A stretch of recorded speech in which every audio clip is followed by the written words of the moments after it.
ప్రవీణ్ యేసుక్రీస్తు నామములో ఉదయకాల శుభములు తెలియజేస్తున్నాను. కీర్తనలు 147 11వ వచనం. తన కృప కొరకు కనిపెట్టి వారి యందు యెహోవా ఆనందించువాడై ఉన్నాడు. దేనికి ఏది ఫలితమో దేవునికి ముందుగానే తెలుసు.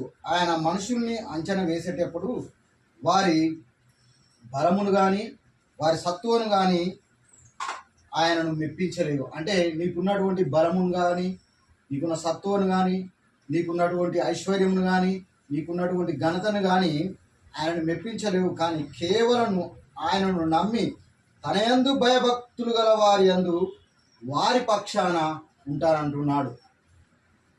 2వ దినవృత్తాంతములు 16:9 చూసుకున్నట్లయితే ఆయన అద్భుత క్రియలను గూర్చి సంభాషణ చేయుడి. అంటే ఆయన క్రియలు బలమైనవి, ఆయన క్రియలు గొప్పవి, ఆయన క్రియలు ఊహించలేనివి. కాబట్టి ఆయన క్రియలు మనలో కనబడాలి అంటే మనం ఏం చేయాలంటే మొదట ఆయనను స్తుతించాలి. రెండవది ఆయన కార్యములను జనములలో ప్రకటన చేయాలి.